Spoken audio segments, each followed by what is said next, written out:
Hello, everybody, and welcome to the Enter the Labyrinth podcast. We are just back from DLC Chicago, and we had a great time. So I guess we'll start off by talking about our experience in Chicago. Does anyone have anything super fun to talk about? Uh, Me and Aaron, top 64. Nice, yes. We got two on the team into top 64, which is awesome. Not quite as good as Atlanta, but I feel like there's no way we could consistently replicate what we did in Atlanta. I Not bubbled in this out. format, at least. Yeah, I think we were all kind of down on the format, certainly going into the event, and I had a pretty good day. I bubbled out. I tied the record for 64th place, but did not make it into top 64 on tiebreakers, which was disappointing. But it It's the happens. crown. It was the crown, man. You didn't have the crown. It's yeah, I wasn't wearing the crown, so couldn't get That thing in. was cursed for me. That Cursed. thing. That No thing was. dude with it. That's why I threw it away. Threw it away. I don't know. You put that crown on my head in the next two opponents. So it was a good day for me. So I can't complain. All right, well, Got that anti-curse buff. you wanna run us through your day, humble, how it went? Yeah, it wasn't bad. So uh, so initially my deck build obviously I was playing some off the wall cards. Uh, you actually told me that I shouldn't be playing like the McDuck Manors and whatnot, and I adamantly disagreed, and it was for the mirror match, which I did not play at all. I think I played one mirror match in round nine, but it turns out McDuck Manor also just free rolls the blue steel matchup if you play it on three after a one jump ahead, which I quickly found out like after I did that. It was like, oh, this is the hack. This is how I just roll these people over, and it worked like 90% of the time. There were a couple times where like my blue steel opponent was just God's favorite, and like they top decked aerials and bells for like with diamond play and like got me. But outside of that, like I felt very comfortable with my deck and very confident in my card choices. Like I played green steel four times, blue steel four times, and my round nine winning in was against the mirror match. Shout out to my opponent. His name is Harwell. We both agreed that like if because a split gets neither one of us anything, we had a gentleman's agreement. Whoever won game one took the match 2-0. I won the die roll, and it was the mirror match that I had like adamantly prepared for. So I won pretty handily. Shout out to him because he was in fact a bro, and he honored the gentleman's agreement, and I allowed that actually got me into top 64 As in everyone last should. place. Last place, 64th, but we got there. We take those. That's two events in a row, if anyone's keeping track, that one of our members was one of the few who got in on the bubble. Yeah, It's true. it was Aaron last time, right? Yep, slid in 63rd. 44 points was good for 63rd. So, yeah, this tournament's really different because I had 44 points again and finished, I think, 23rd. Yeah, the number of splits this event was a lot higher than it was in Atlanta, Yeah, I and I think think it's. Go ahead. I'll talk briefly about this because I know Jacket Shadows had done some calculations on 20 lore, and I disagree with some of the assumptions he made in his calculations, and so I think a lot of people thought they were going to be safe on 50 or on 43 points. I tried telling people all day that 43 was going to be the bubble and that people were not safe on that number, and a lot of people did not want to believe me for some reason, and so I think that a shocking number of people. I I mean, mean, be positive. well, People and I just want learned that hope. It's like, please let me in at 43. hilariously, I learned that like 95% of competitive TCG players are actually utterly incapable of reading and understanding standings because all of the tables at 40 points, as far as I'm aware, drew in, despite the fact that like 15 of those people were basically guaranteed to draw themselves out of top 64 if they had just looked at the standings and understood what they meant. Unfortunately for them, they did not do that, and or had friends that misled them into believing they were safe with a draw, which actually is unfortunate because there are a number of issues regarding that too. Like the last round was not power paired, which again I noticed at the time, but it seemed no one else seemed to be aware You that it said was not power paired. power paired? Yeah, so What do you mean power typically, paired? yeah, exactly. So typically in a competitive TCG, the last round of the event is paired top down. Like you pair with the top two people get paired together. There's some wonkiness with people who've already played each other in the event, where sometimes I don't know exactly how it works in that case. Naturally. It probably skips a person, but basically you get paired. 1 and 2 play, 3 and 4 play, 5 and 6 play, all the way down the standings. That did not happen at this event, and we don't know why. There was no statement regarding why that didn't happen. But so there were some people who had really good tie breaks at 40 points paired with people who had really bad tie breaks at 40 points, where like one person was guaranteed in with a split, the other person was not. Most of them split anyway, and the person with bad tie breaks basically just drew themselves out of top 64, which they should have looked at the standings ahead of time and obviously did not or didn't understand, which is somewhat awkward for them. But yes, most of us that were at whatever 7 points shy of that, it's a very awkward situation, right? So if you're at 36 points going into that last round with you've already got the maximum tickets awarded by the event. If you 2-0, you're going to either get into top 64 or bubble out. But obviously if you win one game, lose one game, neither person gets anything. So it's like once one person wins a game, one person in that match is no longer playing for anything. Like they, may as well concede unless they want to try and like knock someone out for a teammate or whatever. So it creates this really, really awkward scenario where, you're not legally allowed to like, discuss certain things with your opponent regarding exchanging wins or whatever. it's funny. Also, Can't discuss concessions. I will actually kind of interject there because I was told by a judge at my table during round 9 that you were allowed to ask for a concession one time. So my understanding of the rules is that you're actually not allowed to ask for a concession. You can ask for a draw one time. Yeah, that was my understanding as well. But I also know that there were lots of people with conflicting understandings of what the rules were. The judges were not clear about the rules. I attempted to ask a judge before the round what the rules were, and they told me they couldn't tell me, which is like the most fucked up thing of all time, in my opinion. I apologize. I swear very much, but it did make me, it's a little bit frustrating. Like where I'm trying to do things by the book. I want to give myself the best chance to make top 64. I'm trying to do things by the book. I ask the people who are supposed to help me for help, and they say, I can't tell you. And it's like, okay, lovely. Yeah, that's like kind of weird. And then after, well, I mean, I had to go to my pairing, to my table, and I maybe could have asked for more help. And then, Well, the judge. and then after the round, it felt like a judge came up and asked me a question. It felt like they were trying to entrap me based on what. So it's actually, it's weird match. you say that, because I felt like I was trying to get like entrapped by a judge as well, like during my round 9.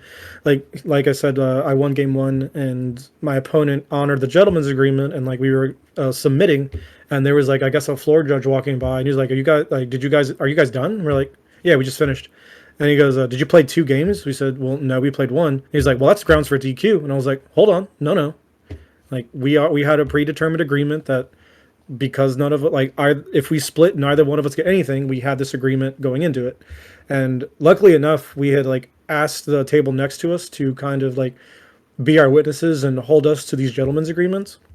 So they were able to confirm, like, yeah, everything's above board. They agreed to this and kind of shook hands on it.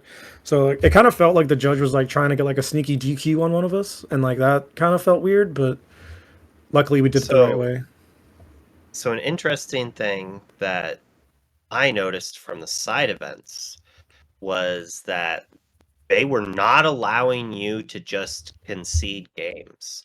Like they were like, you need to play these games. Like, because we had 8 people and we just wanted to get the draft out of the way. Half of us needed to leave, but we needed a couple tickets. But they have it set up because they don't want people just farming tickets, right? Mm-hmm. And so, like, they basically made half the people play a mock best of 1 game, at least 1 game, because they're like, well, you have to at least play a game. And it's just like a weird scenario, and it's just like there is issues with. I have a lot of issues actually with the way the event was ran in regards to it's like forcing people to play as many rounds. Like they want more people to play every round, and like I just don't fully understand like their desire there. It's like some people want to play every round, and they should be able to. People not showing up to their round and dropping without clicking drop, like hold prizes back until they drop from the event, right? Give everyone 5 tickets when they're done, but they have to come up and show that they're dropped. That way, everyone who goes to their next round will have an opponent to play against, if that's what they want, someone to have someone to play every round, you know. But like, just like it's rough for the whole event. It's going to make the event last longer. The judges have more people to deal with. Like overall, like having people play every round in the main event, I disagree with. And then just like in regards to how they were trying to prevent people from gaining too many tickets and gaming the system, it created a lot of delays. And I don't understand how, if they want people to play more Lorcana, why the side events were single elimination. Tell me why the on fire drafts were single elimination. It's like, if I brought my kid or my friends who are casual players to this event and they wanted to play Lorcana, tell me why that my people who are not good at the game have to spend $25 per game of Lorcana is absurd. I very much do not like a single elimination only. I do like some single elimination. Make a single elimination with a higher prize pool, but like all of the on fire events on demand, which were the only events you could do if you didn't sign up online like weeks in advance, right? Yeah, so I want to talk about that too, because it was frustrating for me, someone who bubbled out, didn't get to play day 2. I was in contention all day, I was grinding all day. Of course, by the time that I found out that I was not live for day 2, it was late at night, and every single side event was capped.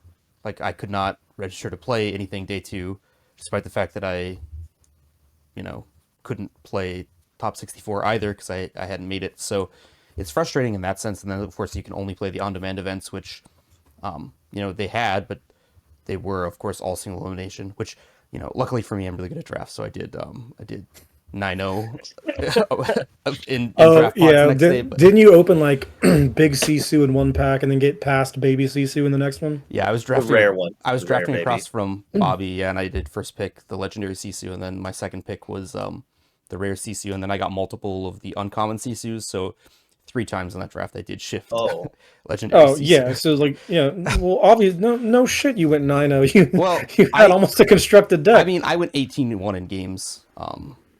That's some squats. You each owe squats. Like, I know this isn't my stream, but you swear you got to do 5 squats. Dog, yeah. I am aggressively overweight. That is not going to happen. So, I don't know. I thought that was awkward. Like, I was frustrated that I couldn't sign up for side events, despite... I don't understand why they didn't fire, like, if they were doing on-demand events anyway, I don't know why they didn't do, constructed on-demand events. Like, you're going to have the people who want to play their constructed decks, right? So, like, just add that in. Like, it's like $10, you get like a low amount of tickets, but you get to play constructed and you don't have to draft. Like, make it make sense. You know what I mean? Oh, I was surprised I didn't. Maybe I missed it. Don't quote me on this one. Was there like 4-person multiplayer pods that were like super cheap to just? Did they have that? There was something going on. I don't know. There was, and then like, I'm not gonna lie. The people behind me, because like I guess the multiplayer table was like the one behind my draft table, they were having the most fun, and I was looking back like, damn, do I gotta build a deck for this? Because like, this is like kind of hype. I'm not gonna lie, this is like really fun. Like this dude just played a baby Aladdin and drained 3 opponents for 1. Like that's some serotonin I could use, especially after getting railed by Zach Bivens in top 64. So the secret is to just play the multiplayer games as the side events then, if you want to play Lorcana and have fun? Like, how much were the side events? I don't know how much it was, but like it's essentially like Commander for Lorcana, where like it's a multiplayer game, but it's not one of, so like you get to play, like the meta still exists, but you're incentivized to play different cards that have the ability to have the text that have the multiplayer effects. Like Ursula from set 1, you like ETB drain a lore from all your opponents and draw a card. I don't know if it's draw a card for each, but I know it's at least draw. Yeah, Prince John, like you just draw infinite cards. Like so like there are some neat decks that I kind of do want to explore and like tinker with to take to the next challenge for side events, but hopefully the next challenge I go to, I don't get to play side events, All right, well, we haven't heard from Aaron, so I want to hear about Aaron's tournament experience. I can't say much about the side events because I haven't played in them in either challenge. Oh, that's funny. Oh, sick flex. having made day 2 in both of them. But yeah, this one. Just some things to say about this Chicago versus Atlanta is the venue was super nice in Chicago, super spacious. They did a really good job of like separating side events from the main event, so there wasn't as much, traffic congestion. Disagree. I'll let you finish, but I disagree. Okay. Yeah, I mean, it just wasn't as like in Atlanta. It was so hectic trying to find your seat for the rounds. Like they had like the whole thing gated off, and there was only one entry point, and so everyone was trying to go through to the same entry point to get to their seat. So this was much easier to get to your seats. The event was run so much smoother. There was no issues with melee this time, so we got out a lot sooner than we did in Atlanta. So overall, I just think it was a smoother event. It was really well organized. I was really pleased with how well it was set up. In terms of my actual tournament run, I mean, it was pretty nice. I 2-0'd my first round, and then I was playing blue red. And I guess before I even get into that, the real I know what's happening. started the night before, where I was originally, our team, the vast majority of our team was testing blue steel as a deck, and I was on board with blue steel. And at 10:30 the night before the event, I just was like, I don't feel right about this. I don't feel good. Like I'm just gonna audible the blue red. And I didn't really have any kind of like concrete justification for it other than like this gut feeling that that was the right decision. I mean, I had like a small rationalization. I was just looking at like, okay, what new cards did this blue steel get? And it was just 4 Fortispheres. And I was like, okay, how many new cards did this blue red deck? And you got big CC, you got little CC, you got Brawl. And I was just like, you got way more tools in this deck. It just has to be better.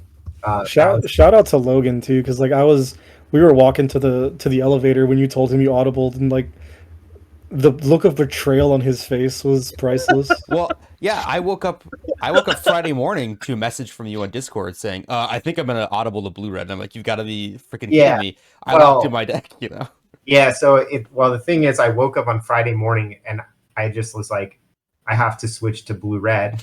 But then I worked on Friday and I had just so much going on at work that I didn't have time to build the blue red deck. So I was like, okay, this is a sign from fate. I'm going to play blue steel. And then I ran into someone at the airport who had the whole blue red deck. And then I was like, no, this is the sign from fate to play blue red. So I borrowed the deck from him and went on the run. But I started off 2-0 or won the first match 2-0. And then I got 0-2'd against green purple hyper aggro in round 2. And then I just proceeded to rattle off 4 more 2-0s in a row. So I was 5-1. And then I just went chop, chop, chop. So I finished 5-1-3. So it was like a really smooth day one for me. Just like I do kind of want to mention though, like our blue steel list. I think the color combination. I think Aaron, you and I talked about this like with Logan as well.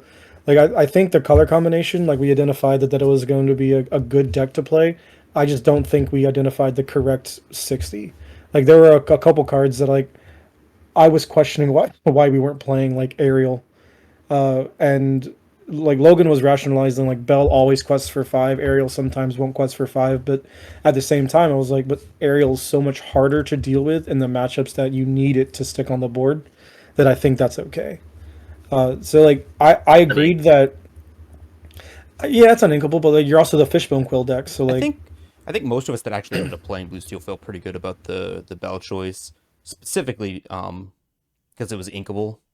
I think we were finding trouble finding inkable slots. It's like a pretty easy swap there if you're looking for an inkable to cut aerials and add bells. But I think that Bell's also really nice when you're playing the wheels. Obviously, if you're not playing a wheel deck, Ariel goes up in value. Something like Sky's deck, Yeah. where you're not playing wheels, I think Ariel clearly becomes a little bit better there. But being able to have extra copies of Fishbone Quill on a threat is pretty sweet.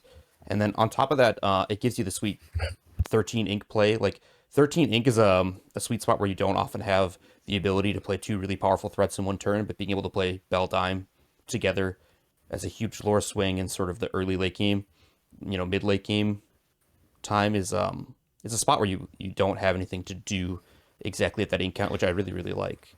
Yeah, and it's possible I'm evaluating the deck from like the opponent's perspective, right? Hmm. Like as a red blue player, like what card do I think is more impossible to deal with? And like the answer is Ariel, right? I Like agree, I but one my blue steel like round one because I was in control the entire game, and he just like drops an aerial, forces my B prep, and then drops another aerial, right? I Like and like I looking at my hand of Dragon Tremaine Brawl or Dragon Medusa Brawl, Dragon Fire, like none of those cards can hit that card. So like I'm losing this game. I think that Ariel is much better against blue red, and it's maybe slightly better in the mirror. It depends, and I think Bell is straight up much better in every other matchup. So I think that's sort of the context. But obviously, you play blue red, so it feels like Ariel's a lot better. Um, Yeah, like I said, like I'm likely evaluating those choices based on what I perceived as like the more annoying threat from my deck's perspective. Like, so it's possible that like I am incorrect, but like I do feel like because Logan was like, oh no, he actually did said the exact same thing you did about Bell, so I think it's rehearsed. But well, we worked on like the deck together, so to some yeah, extent, but then like I asked him, I was like, well, just like Porque no los dos, just do both. Like if slots is both tough.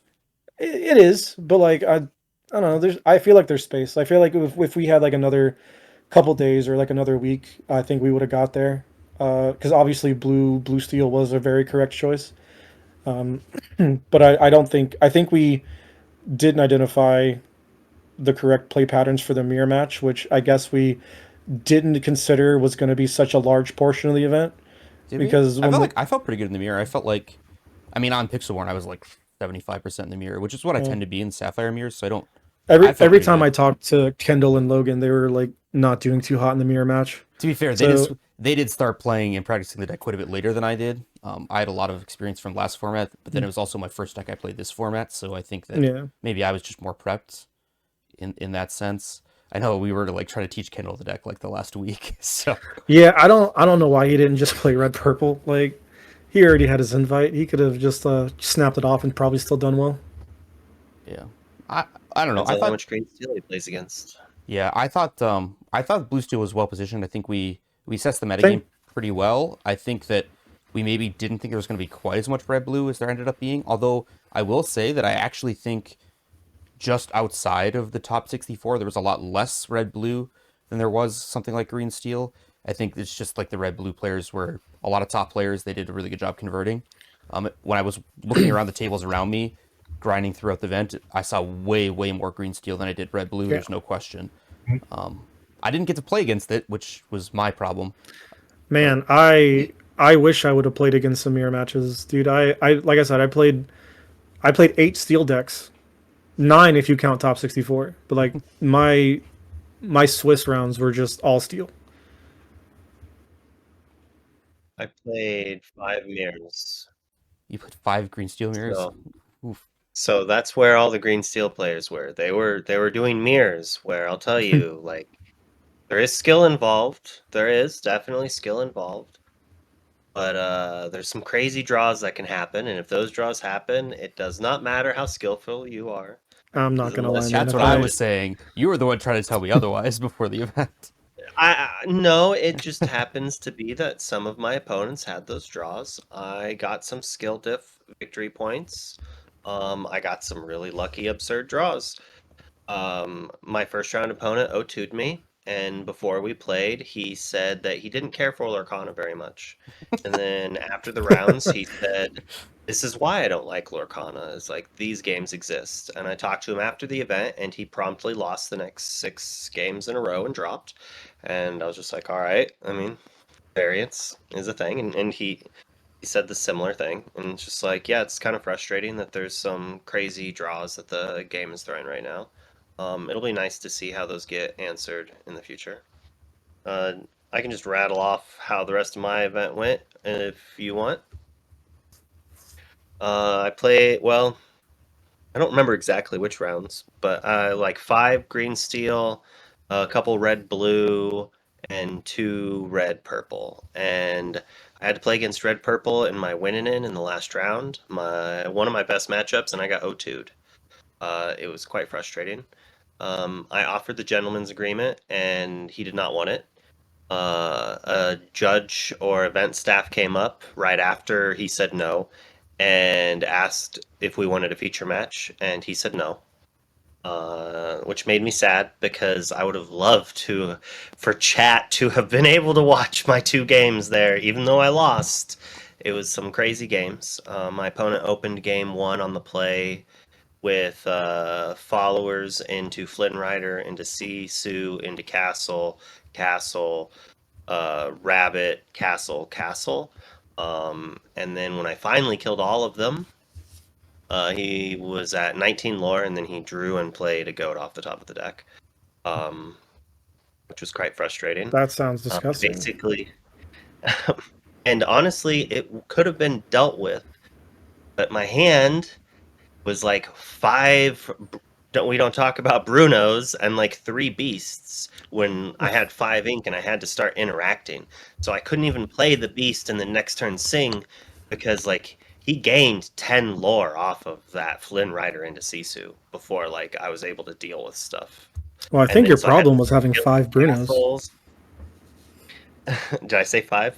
Yeah. 4? I don't know. Like it felt like I had 10. Like it was all I was drawing. Damn, brother, And then I didn't know you in-game- were going through that. I should have gave you a bigger hug. It was brutal. So I lost game 1, and at that point, I couldn't make day 2. I basically was gonna play the next game, and then before the game was over, I was gonna, if I looked like I was gonna win, I was gonna talk to a judge just to make sure I didn't mess anything up. And then if I was allowed, I was gonna ask if they wanted to do a prize split, and if they said yes, then I would have conceded. I would not have asked for the concession for the prize split because that is EQable. It would have been an awkward spot if, like, I asked the judge and they refused to tell me the rules, like the judge that you talked to. But I definitely would have appealed or been like, what? Give me a different judge then. Like that, I don't know. Like, if something goes not in my favor and it feels wrong, I will always appeal. Like, I guess that's just like lessons I learned from Magic the Gathering because there is plenty of judges who are just wrong sometimes. I'm not saying they're bad, but like I don't know all of the rules, and I play at like the highest competitive level I'm available to. I make mistakes with rulings, so like why would a judge have to be perfect, right? And that's Yeah. what head judges are for. You know? Well, not to mention some of the rulings in this game don't make sense at all.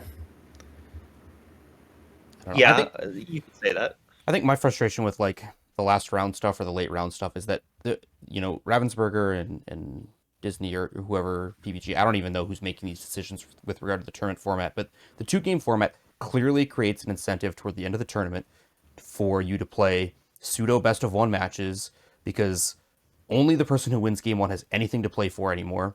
But then the problem is that there's a refusal by the powers that be, the people in charge. There's a refusal to acknowledge this clear and obvious incentive because they want us to play our games or whatever. But if you don't participate, you basically shoot yourself in the foot. Like you're massively hemorrhaging value, right? Like almost everyone around you is going to do this. Nearly every single person who is teetering on the edge of, top 64 with a win and absolutely nothing with a split, like all of these other tablers are going to make this agreement. So if you don't, you're shooting yourself in the foot, but then there's like no one willing to tell you what you can and can't do. And then afterward, they're trying to catch you at the DQ. And it's like, we need an official statement. Like someone, the judge team, someone needs to come out and explain what can and can't be done and what they're going to do to make it fair for everyone. Because if you go sit down, you're like, well, I don't want to get in trouble. I don't want to agree to any sort of shenanigans, any sort of best of 1 situation, concede game 2 situation. And everyone around you does that. Like, it's just not fair to you. So like, if you try to do the right thing, you get screwed over. And no one I don't know. I find the whole thing pretty distasteful. It's very frustrating. You know, I just don't know what can be done about it. I don't think anything can be done about it, because even if they like were to come out and say like no gentlemen's agreements are allowed to be determined before the first game, like the gentleman's agreement would just be evolve to become an implicit agreement where you'd play game one, and then if I lost game one, I would just concede to my opponent, right? And it could create some terrible toxic situations too. It's where already like, toxic. I as you're promise saying, you, it's it is already implied. toxic. Having lived through it, it's toxic.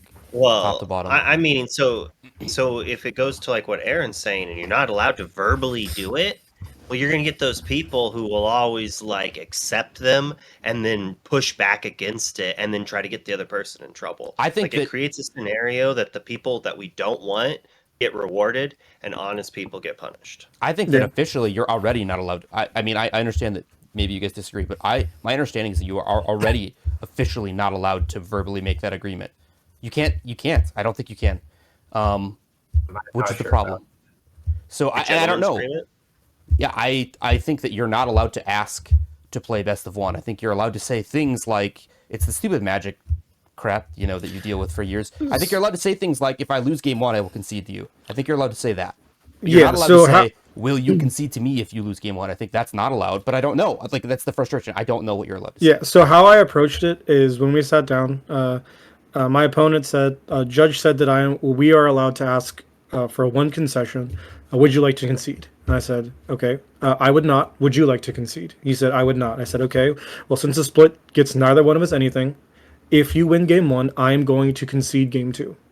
And his response was, that's pretty honorable. I will do the same. Yeah, and that's how we conducted our match. Which I think is maybe the best you can do, but it's frustrating. Like I hate the rigmarole. I hate the dance. I hate the attempted gotcha by the judges, the refusal to acknowledge the situation. So if your opponent said, "Oh, that's awesome, thank you," and then just played the game, I don't know. I don't know. Yeah, I mean, like, you still concede to them if they didn't say they'd do the same. Like that puts you in a weird scenario. The whole thing is weird. Because like, well, here's my understanding, right? Like here's how I look at it. Like I'm gonna hold my own integrity higher than anyone else's. Like if I'm willing to do that because like obviously it's in my opinion the correct thing to do. That doesn't mean it's the correct thing to do in someone else's opinion, right? Like it is your decision whether you want to concede or not. It is your decision whether you agree to the terms and then you go back on your word. Like I can't stop you from doing that. And if that's how my opponent wants to play the game, then like that's how my opponent is allowed to play the game. Like I can only do what is where I hold my honor intact. Like, I would not want to play games with people like that. Yeah, I mean, like, I just want people like that in the community, and like, but brass tacks, some people suck. This promotes that. This creates that. I agree. Scenario. It does. It incentivizes people to do that. A younger player sees someone do that. Like a younger player sees someone who wins an event do that in day one. They're like, "Oh, that's what I need to do. That's why I'm not winning. I'm not being a ruthless cutthroat POS. Like, oh, I just need to do that. I need to try to like rules lawyer people to take advantage of them making a slight mistake that is like obviously shouldn't be considered like a heavily punished mistake. They're not cheating, you know, like scenarios like that." But anyways, to cut all the way back, I lost game one. And then we played game two, and I was on the play, and I had one of the best opens I could get. I did not have a Bucky, but I did have an Ursula. And I had a Shift Diablo on 2, and then I had a hard cast on 3, and then I think I played a 3-drop Ursula and then a Diablo, but I might have done it Ursula, Diablo. Either way, my opponent on turn 3 played Brawl, on turn 4 played Brawl, on turn 5 played Brawl, on turn 6 played Medusa, and I got to draw a card or two off of my Diablos, and I just like ran out of basically everything they had. Like he just had it. He drew what he needed, and he got me with quad castles, and then followed up with that trip Brawl, and like Bro played pretty well. I can't remember his name. I knew it yesterday, but my memory is terrible. He made top 8, I do believe. I think he also made top 8 of Atlanta. So that was pretty cool. He might be the first person to double top 8, but he might have only made top 16, but I think he made top 8 in both. I think I know I'm what you're sure. talking about. I think he made top 8 both times. I'm sure someone will comment down in the comments the dude's name. I think he used to play Yu-Gi-Oh as well, so he might have some fans too. He was a very nice person, and like after I beat him, my hand shook him and was like, "Hey, you got it the hard way. Like, right? Like you 2-0'd. Like you didn't want to do the gentleman agreement. You didn't have to. Like that's sick." And he did great on the next day. That was my heartbreak in the last round because had I won, I could have made day 2. Yeah, I mean, I thought I was playing How win-in. was your run? Yeah, I'll go through my run, which was depressing, honestly. Like, I mean, it was brutal. I don't know how to describe it any other way. I felt like I was lucky to even get as close as I did. But I played, in 9 rounds, I played my worst matchup 4 times. I played bad matchups in 6 rounds. I had my opponents play a collective 11 Queen's Castles against me. I was playing Blue Steel. If you don't know, it's very difficult to beat Queen's Castle a single time with Blue Steel. The fact that I walked out of my red purple games with a 5-3 record, I walked out of my bad matchups with a 9-3 record, which is what you have to do if you want to make day 2. So I felt like I was playing on hard mode all day. I played 2 good matchups the whole day. I played my best matchup a single time, and it's just like, for me it was very frustrating. This basically happened to me at Atlanta too, and I got close both times. So to have it go that Yeah. way, to like grind that hard, play that many bad matchups. Every time I saw you, you were like going through it. I was like very frustrated. It's like very disheartening, where like I won. I legitimately feel I won every single winnable game. Like there's not a person in the world in my seat who could have won a game I didn't win, and yeah, it's just like the games I lost were just completely unwinnable. I mean, it happened like I faced Queen's Castle on turn 4, Queen's Castle on turn 5, where my opponent was on the play. I faced that 3 times. Of course, I lost all 3 of those games. No one could have won those games. Like, there's literally nothing anyone could have done in the matchup to win those games. So it's like you only get to lose if you want to guarantee a day 2. You only get to lose 4 games to like have 3 games be just completely and utterly unwinnable under basically the best of circumstances. Is like it's hard. I fought hard to win, the ones I could. I got lucky, in a couple times, a few breaks. Like that's what has to happen in games. So it's very frustrating to then get to the record in the last round, like win the last round, and then not know whether you're gonna make it, and then bubble out after basically a grueling day of games is frustrating, but So that's what stressful. happens. Yeah, so I was pretty sad. Saturday night after that, because I felt like I'd played really well. I made a few mistakes here and there, but it never cost me a game. And they were all pretty minor. I felt like I played tight. I did what I could, and I got a good record, but did not end up making day 2, so I didn't get my shot to qualify. We've got 3 members qualified for Continentals, which is awesome. I'm still waiting for my shot. I won't be in Houston, so I don't know when it'll come, but I do kind of want to go back to Right. Chicago a little bit and mention that the dream was alive up until top 64 because Aaron and I were on 2 opposite sides of the bracket. So the ability to battle in the finals and make it an all lab finals was there, and then I ran into Bivens in top 64, and like that didn't go well. got him. Okay, so it kind of sucks too, right? Because like I watched those games back because I like me, but I watched those games back, and like the game that I lost, had I drawn my last 2 draw steps, had I drawn them in the opposite order, I win the game. Because I needed to out, excuse me, both of his characters, so he couldn't get to 18, and the song is lethal.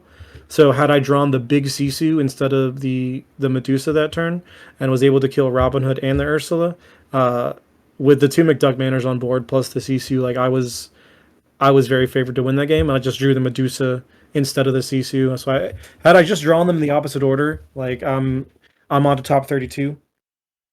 But I didn't. So like I was watching that and was like kind of upset. In the moment, obviously I didn't realize it, and I was just happy to be there. I got there, like got in, like squeaked in at 64th, and like took Bivens to game 3, which is like I got, obviously if you watched it, he shifted Queen on 2 and wheeled me, and my hand was fire. My hand was so good. He got two be prepareds, my one jumps, my quill, like he got everything. He ran my pockets with uh, that wheel, and I just could not recover. What about you, Aaron? Yeah, I played a mirror match. It was super like so. They were tech for the mirror. They played like 3 Maurice's Workshop and 2 Judy Hops in their deck, which was fine. Like I was on the play for game 3, and I mean I don't really want to go like super into detail here, but I knew they had 2 be prepared only and 2 Judy Hops only in their deck. So I put them in the first check that I put them in was I had 2 big Sisus on the board and like a Haram. So I was just like, I'm just going to force a be prepared. And if they don't have the be prepared, I was at 13, I win. They had their one of their 2 be prepared. So they passed that first check. And then I put them in another check where you need to have your Judy Hops. I'll play my dime. You need to have one of your 2 Judy Hops. And it was a bait because I had Tamatoa in my hand to get it back anyways. So, and if they didn't have the Judy Hops, I'd play the Tamatoa and activate and just, win the game from there. They did have the Judy Hops, which is okay. So they passed the second check, bought it back with Tamatoa, replayed it, and they had the other Judy Hops. And then they kind of took over the game from there. So I basically put them in, have your 2 outer 3 times, and they did. So Yeah. That's basically what happened. All right. Well, I mean, it's still, obviously impressive that we had both you guys in top 64, and obviously it's not as good as Atlanta, but again, I don't think that was like a miracle run for the team having that many people do that well. So I think we're pretty happy with the way things turned out overall. I think I'm more upset that I missed out on post-event Dave and Buster's because I had to go to the airport. I mean, yeah, we didn't go with them either. I saw you guys walking away as we were all hanging out at the convention center. Manny was trying to get a playmat. Towel Man, shout out to Towel Man. You were a hoot. He all got weekend. it. He did get it though. He did get it, but we were trying to scrounge up some Nice. tickets to pull together for a playmat, which was hilarious. So we went somewhere else for dinner while you guys went to Dave and Buster's. It looked like you had a ton of fun. But yeah. Well, we went to Fogo de Chao for Oh wow. dinner, and Nah, then we have Pogo here, so I'm not. yeah. Whatever. It was like Yeah. my second time going ever. It was pretty cool, but it was pricey. Yeah, when Logan texted me, he was like, "We're going to And Fogo de so- Chao." I was like, "Nah, you guys can have that. I'm good." All right. Well, I want to move us on to Yeah. So obviously we talked about Pixelborn going down last podcast, and it'll be pretty soon. I think in the next week it'll probably go down. I can't remember the exact date that was given, but very soon. Yeah. So it's going to be down soon. I make content or have made some content in the past. The team wants to make content.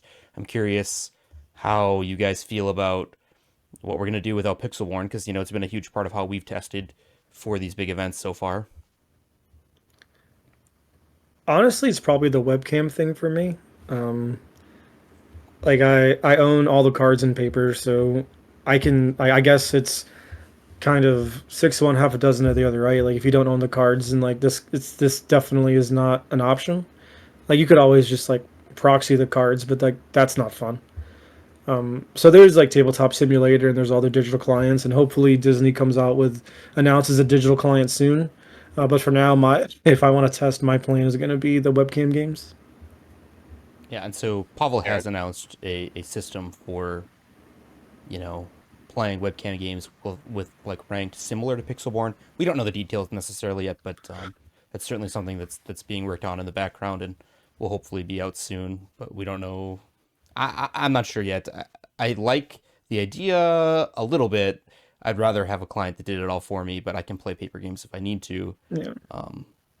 Tabletop Sim. Now, for me, I've played a lot on Tabletop Simulator. I know all the shortcuts. I know how to work Tabletop Simulator. It doesn't bother me that much, but there's a learning curve with that program that can be very frustrating for people who don't necessarily want to learn how to use Tabletop Simulator and not have it be really annoying and fidgety. So we'll see. I'm gonna basically at this point I don't know what I'm gonna do. I'm very frustrated, but I'm gonna try stuff and see what works. Tabletop Simulator is smooth until it's not. Like, it's a fun and cute idea, but actively playing card games on it are kind of a hassle. It's What do really. you think I'll you're gonna repeat that. do?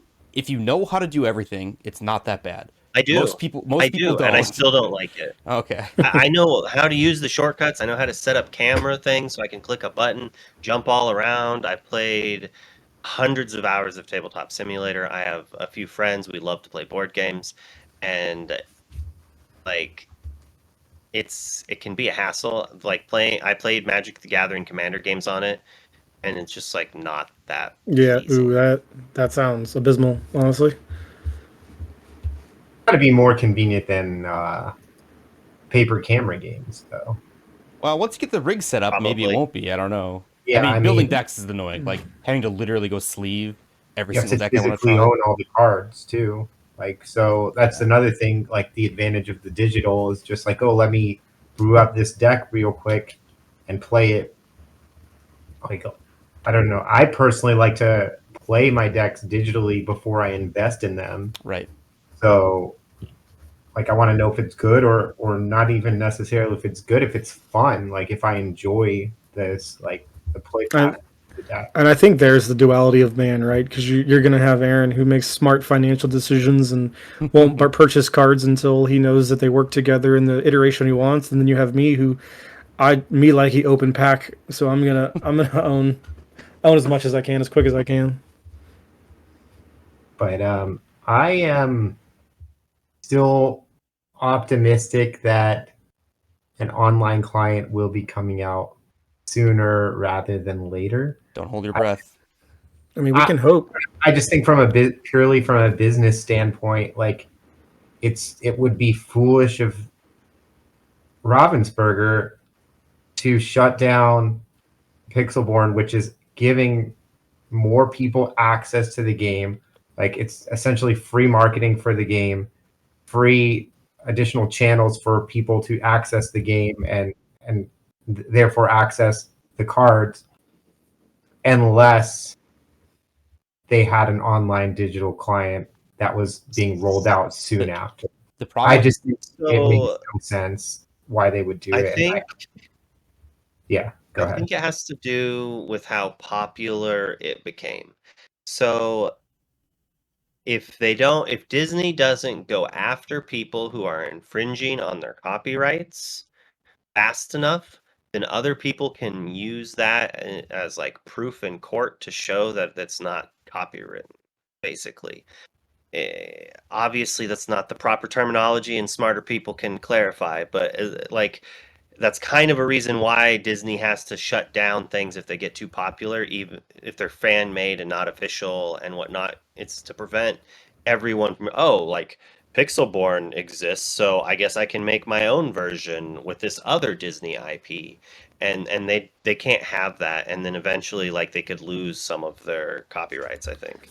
I could just be wrong. I'm sure the comments will flame the crap out of me. I think Actually, Bannibal, I think we're probably about to say the exact same thing, because I don't think it's that it was popular. I think it was because the TIA events put a monetary value on Pixelborn, right? Like, you can now use this free online client to play this game to then earn real factual dollars.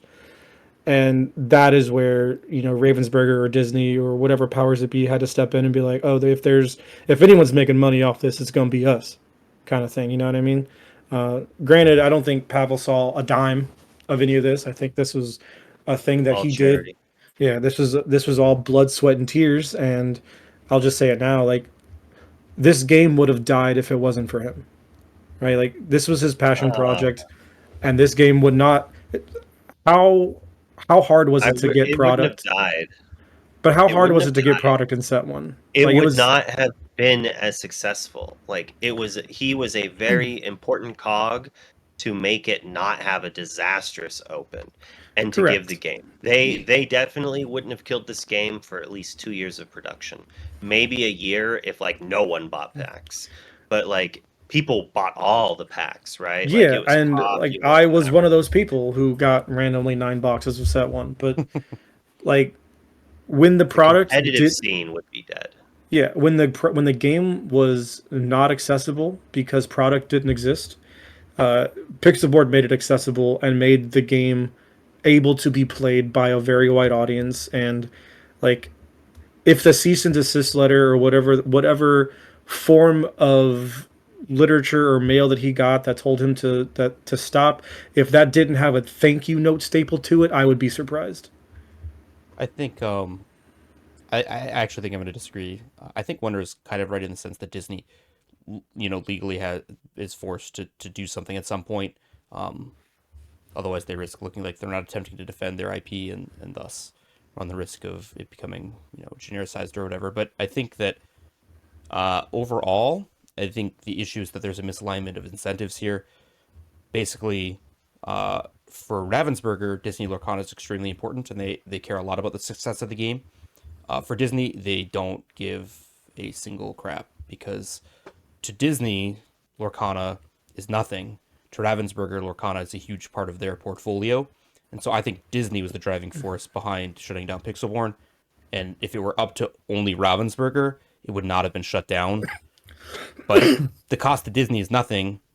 And ultimately, they get to pull the strings on that sort of thing. So Yeah. I think that's what actually happened, which is also why I believe we're nowhere even close to having a digital client. In fact, I would guess 3 years. There's would also be- there's also an interesting point brought up too. Like I had a conversation, and I don't remember who I spoke with about it at Chicago, but like once once Disney starts to advertise Lorcana, like through commercials and other means of media, this game's gonna explode even farther than it already has. Like we're at these numbers off the back of word of mouth and Pixelborn, essentially, right? Like there's hasn't been much in terms of promotion from Disney's aspect. Like Ravensburger obviously has like put some things out, but if you're not in the TCG community already, you probably more than likely did not see those things. So I think we should finish the podcast with some discussion about bans. I think maybe we all have some different takes on the format. I know overall the team was pretty not high on the format as it was.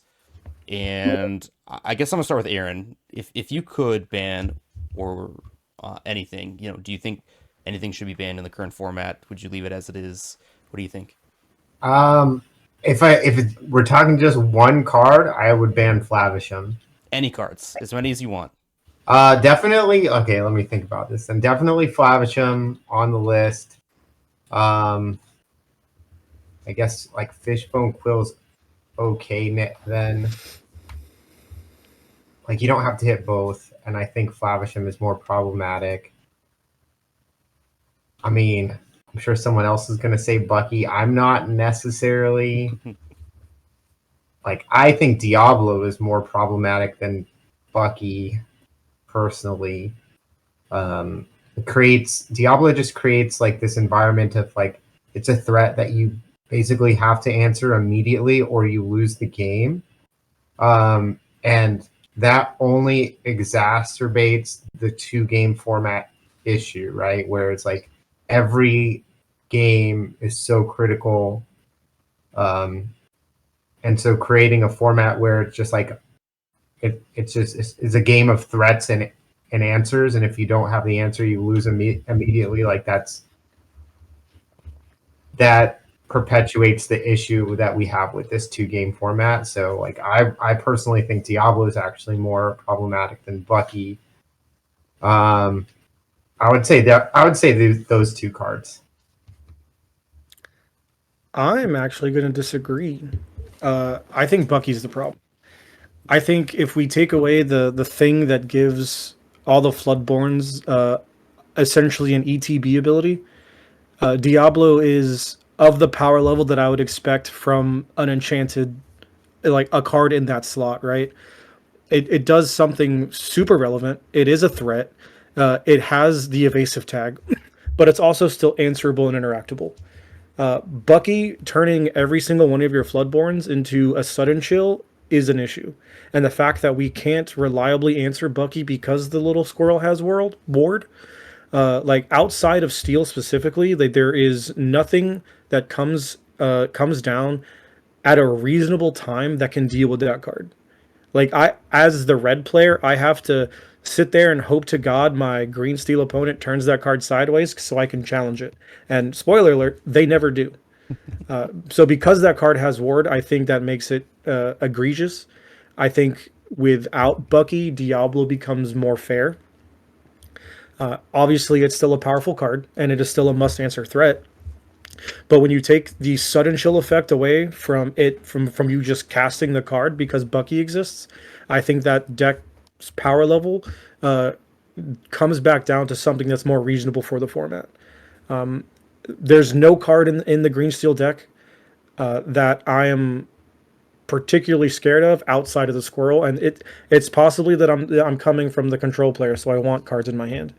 But when every single one of your cards is this plus a sudden chill, that's an issue, right? Because I can't interact with your squirrel unless I play like Triton's Decree or Shift your swords.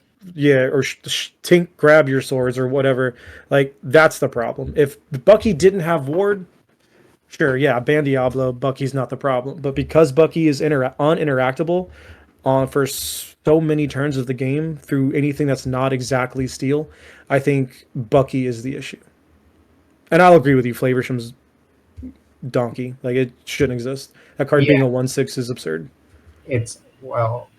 So let's go. Let me just say a little bit more, and then we'll go to Luke and Derek. So my thought on the Bucky, and I'm pretty sure that I'm in like the minority in my thought process, but it's like as long as you have like when you think of the card quality of the other Floodborns, it's like okay, if I'm playing Bucky, then I have to play 3 costs Aladdin, which is just a 3/3 for 3 that sometimes has a quest for 1, sometimes has a relevant ability, and then on 4 you're playing like Jafar Snake, Jafar Dreadnought. It's like the card quality of these Floodborn characters are not that high, but the card quality of Diablo is insanely high. And it's like there's a real deck building cost if you're playing Bucky and a bunch of mid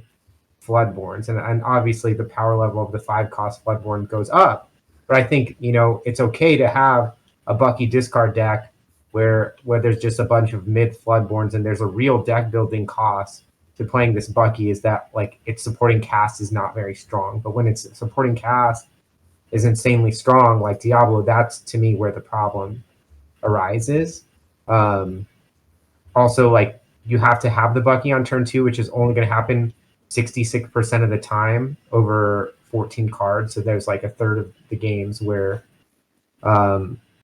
you're not going to have that out, and that's where like the deck building cost of playing all these mid Floodborns is really going to like shine through. So I think there's a way that these Bucky decks can be okay as long as they don't have ridiculously pushed Floodborn characters like Diablo. It's similar to how in set 3, Bucky still needed something else outside of just Floodborns, and that's why it was Prince John. Is like you needed the card draw, because just making your opponent discards isn't enough. Like, and I've said it dozens of times. You can always top deck a B prep and kill a Bucky and the entire board, and you're back in the game. You can't do that to Flaversham. But I don't know if Diablo or Bucky. It's like, so Bucky is, if you played Magic the Gathering, it's like a birthing pod problem, where it's like the more new cards get printed, the more degenerate this card can be. And so do you just ban it now? Do you ban the new problem cards each time? Can we just ban a card because it's a 3-cost Floodborn? Probably not. But Diablo's more than just a 3-cost Floodborn. Diablo is a lot more than a 3-cost Floodborn. Would Diablo be fair if we banned 1-drop Diablo? Like, is it the shifting it on Bucky on turn 2 that makes it that absurd? Like, are we banning cards to make decks fair? Some people say, oh, you ban the Flaversham, you kill the archetype. Well, it's like more like you ban Flaversham and all of a sudden blue is more than just item dot like color. Like, open it up a little bit. it's just like you basically, if you're not playing Fishbone Quill and Flaversham in Popsicle, why are you even in Sapphire? And that's kind of a weird thing, because it also pushes other things. You can't just play Popsicle, Fishbone, and Flaversham. Then you need to run some more midish items to support it. And then you're like, well, I'm already ramping, so I guess I'm going to play big threats. And then like it so almost forces you into a shell to do that. Um, and I do agree that it's like I think you only need to ban one of them, Faversham or Fishbone. And then I also agree that like you either need to ban Bucky or Diablo. And I think it's interchangeable. I think if you ban Bucky, the green steel decks probably just turn into Merfolk Flynn Rider aggro with Prince John. Um, then you might have some more of the green purple ones that are also just Merfolk into Flynn Rider, not all with Prince John, but some. So I think it kind of like devolves into that. Whereas in like if you like Diablo is very good. I probably would rather ban Diablo, um, mostly because I don't want to have to ban like 6 cards, and like Bucky helps keep red purple in check. I think, which is a like has it's like the Jund deck, right? It's like great about everything, but all right, we can ban Bucky if we ban Medusa. I think. I think the recurability of bouncing back a Flame Tongue Kavu that is that powerful, it just like keeps so much down. I'm also a little upset about Brawl, but at least it's not attached to a character. But I wish it was. I wish ours. I don't know. I'm just gonna play more 4-drop Ursula so I can take them out of their hands. I guess. Like.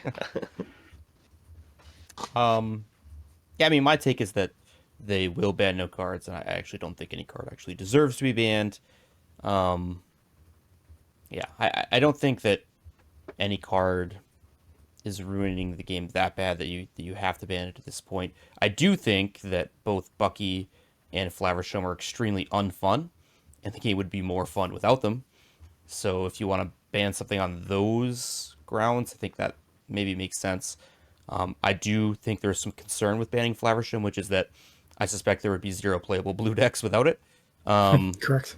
So, Wonderth said, opening up space for other blue decks to exist. I don't think there is space for other blue decks to exist. There's a No. tiny chance. There's a tiny chance that blue steel could exist in a weakened format because it has wheel as like a powerful enough draw engine to sustain a deck. I just like there is no other combination. Maybe Blurple, maybe, but I don't think the deck is good. I think it could continue to exist in a similar power level to what it is now, but there would be 0 like grinder level tournament playable blue decks without Flaversham. So although it is, I guess that says a lot about how strong it is, right? It takes a color from basically completely unplayable to top tier on its own. The stats on that card are crazy. It dies to so little, and after it already gets value. So it's like a lot of decks basically can't kill it before it draws 4. So now you're drawing 4. You spent 1 card. Your opponent spent a card to kill it. It's 4 for 1. That's crazy for a 4-drop that's inkable. And it threatens to be better than that. So I think that Flaversham is extremely powerful, extremely annoying. If your opponent plays a Flaversham similar to Diablo and you can't kill it, like you lose, like you just lose. Sorry. Blue steel can beat it by wheeling or whatever.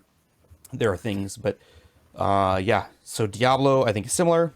I think similar, but maybe slightly worse, slightly better in some ways. Basically, I think Diablo, it's a 3-drop that comes down and wins the game on its own if not answered, which is a problem. I don't think 3-drops should be able to do that. I don't think 4-drops should be able to do that either. But 3 in a game like this is like a lot less than 4, and I think that's very annoying. It having evasive means like you have to put some very specific cards in your deck specifically to beat Diablo that you otherwise would not have played. At least Maui kills Flaversham. You wanted to put Maui in your deck anyway. Most people do not want to put 2-drop Broom in their deck just because it's not a good card. The fact that people are playing that is, maybe says something about Diablo. But the way I feel about Diablo is that although I don't think it should be printed, I don't think a card that costs 3 should be as powerful as it is. At least I can answer it. I can put Babooms in my deck. They're inkable. They kill Diablo. Fine. Bucky is frustrating in a different way in that it comes out on turn 2 and like it creates this weird sub game where like either they have a good hand and just kill you, and there's nothing you can do basically in any deck, other than some steel decks. But even then, like they already want to play 2-drop Ursula to take songs out of your hand. The fact that incidentally also beats the card most likely to be able to answer Bucky, in the current competitive metagame in the form of swords, is very frustrating. Because what are you going to do? Like, even if you're playing green steel, you're going to keep grab your sword in your opening hand. It's an uninkable 5-drop that they can just take anyway. So that's, I don't know. I think my glaring issue with like the current iteration of green steel is they just got answers for the answers, right? Yes, yeah. Like obviously I played a lot of Mufasa, and like normally how you would combat green steel from like a different deck's perspective is you put stuff on the board and just say like, okay, you can't answer this because so much of your deck is devoted to discarding my hand that when I dump my hand, 40% of your cards don't do anything anymore. But now they got cards like Bruno where like, yeah, I just played a Hydra or like a Chernobog, you can't deal with this. Now they can. Right, like, and the card also works with their own archetype, right? Like, it still discards the card. So now they have unconditional removal in a color pairing that did not have any removal prior, right? Like, you had steel that was damage based, but now like my Bucky's gonna discard your entire hand, and then my Bruno's gonna spin back your threat, and then it's gonna get discarded. So it's essentially an inkable Dragonfire for that archetype, which is wild and is very frustrating from someone who is like already working with squeezing blood from a stone. You know what I mean? Like Mufasa did not get, yeah. As someone who played a lot of Brunos on Saturday, I will tell you right now that it is not an inkable Dragonfire. I would have made day 2 if it was an inkable Dragonfire. I'll tell you that right now. They're not always out of cards in hand. I don't know about you. I had multiple times I had 5 or 6 cards in my hand and my opponent would play a Bruno, and every single time it would hit the card that was on my board. And I thought that was only bugged on Pixelborn, but it was bugged IRL. That was an inside joke. We in testing we had a night where it was hitting every card that we targeted with it when people had cards in hand. So there was a discussion about whether or not it was bugged. But I digress. So like green and steel getting like basically filling the holes, so to speak. Like they got the cards that were just good enough to cover up their perceived weaknesses prior to this set, right? Like it used to be you played Bucky on 2, John on 3, and then like you couldn't really play a Floodborn until turn 4 or 5, and then that's when you started drawing cards, was like off the John. But now it's they play Bucky on 2, and if they shift Robin Hood or shift Diablo on 2, and from turn 2 they're doing their thing. And because every card they play is now a sudden chill, that they get to go wide while you go to start discarding your cards. And they also just have Diablo that says like the way you get out of this is drawing cards, but you don't get to draw cards. We get to draw cards. This isn't your draw step anymore. This is our draw step. So like, I do agree that Diablo is powerful. I think it's overwhelming just because of its text, its subtype, and the fact that it now gets value upon being played because Bucky exists, right? Like Sad Beast is a very good card. Sad Beast is better when you play it and your opponent has to discard one. Shifted Robin Hood is already a great card, but it becomes even better when you have a Bucky on the board and you shift Robin Hood, your opponent discards a card, and then you get to sing a song. Like both Diablo and Flaversham would be fair and reasonable cards with a slight tweak. Flaversham should just not trigger on coming to play. It should be a quest. Or if it was like a 1/3 or something. Diablo should only trigger from cards drawn outside of their first draw. So it should be like actually a counter to a Flaversham, not a drawing an extra card for 3 ink every turn, basically. A plus sad some. beast for 3 with evasive. Yeah, yeah. I'd agree with that. Claversham and Bucky with a few, and Diablo and Fishbone, there just needs to be better hate cards, which is like a magic lingo if you don't know what that means. Basically, cards that like a 2-drop 1/1 or something that just says players can't draw more than 1 card a turn, which creates Death other and cool archetypes taxes? because like Whole New World, each player discard their hands, draw 1 card. You don't draw any because you already drew 1, so it's like that could be a thing where you get both players' hands emptied.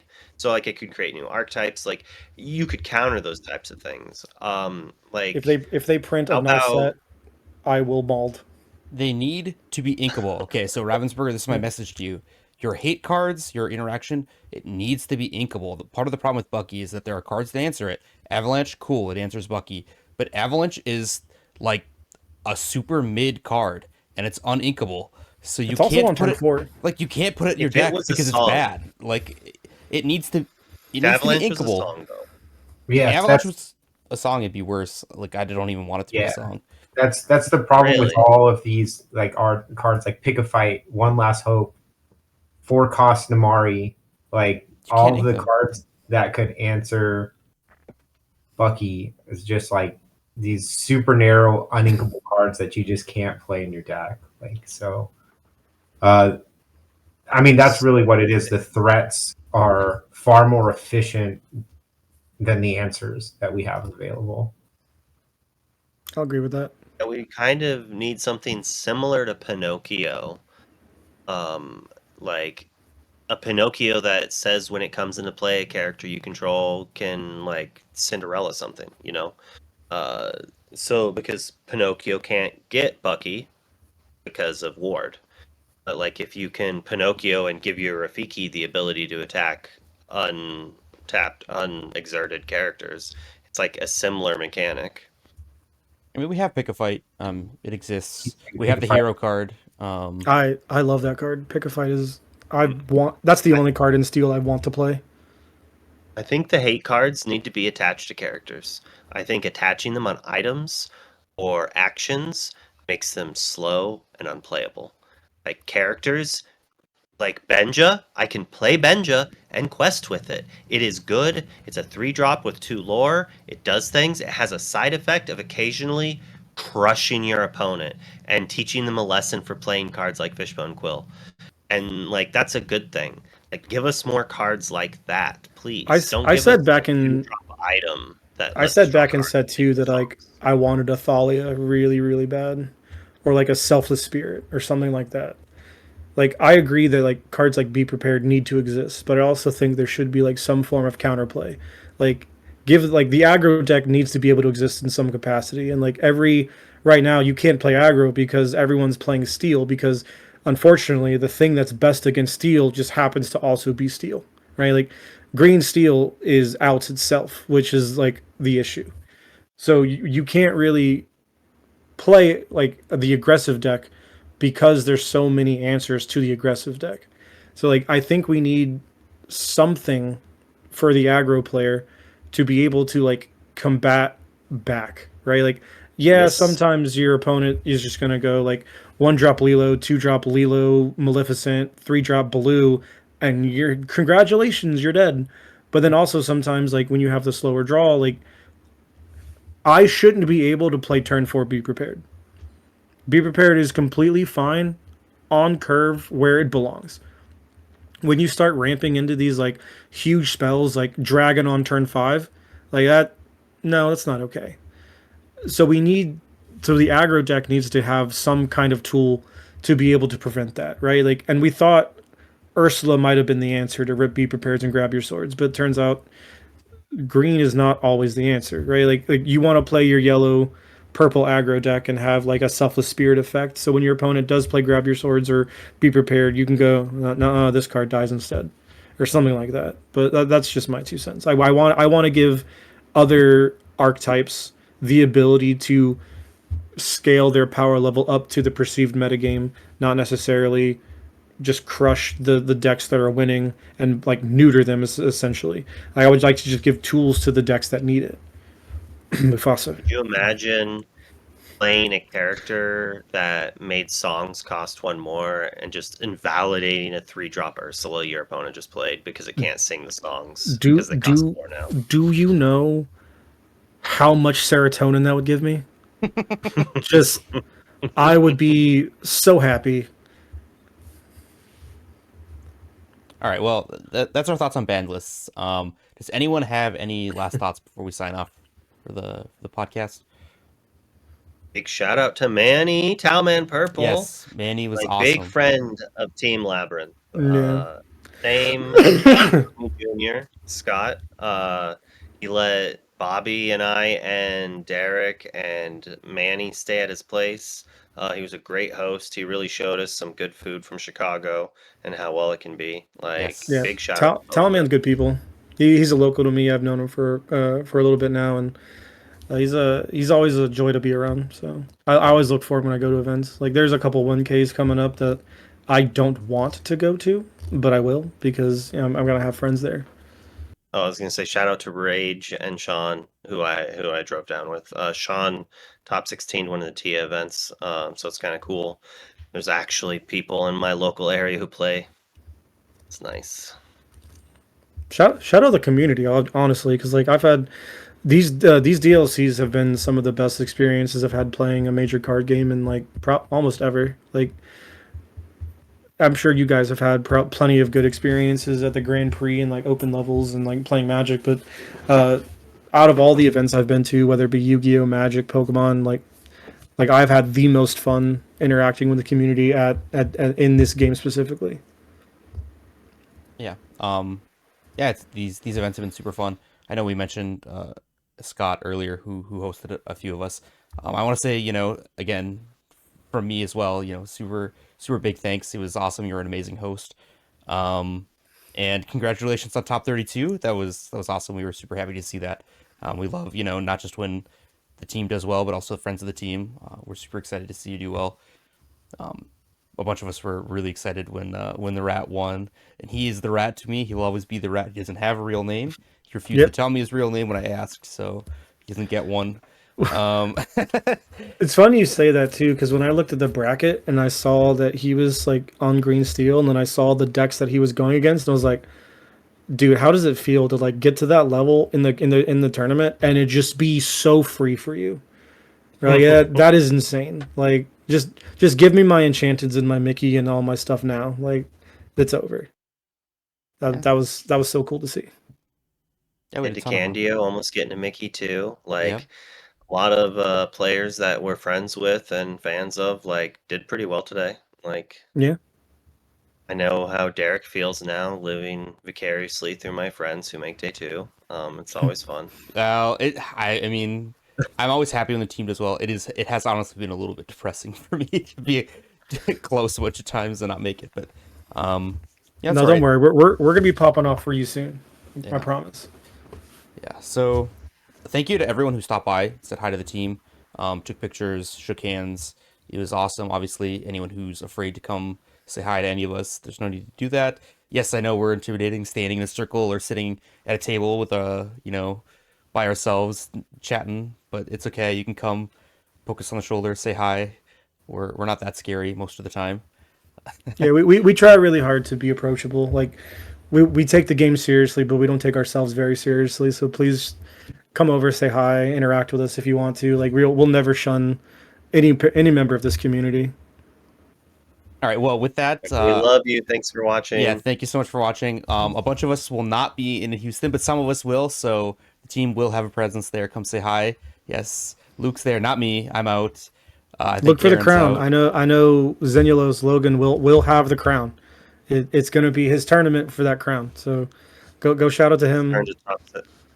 Yeah, and It's his pray turn to top 32. pray the format isn't garbage when you get there. See ya, and thanks for watching.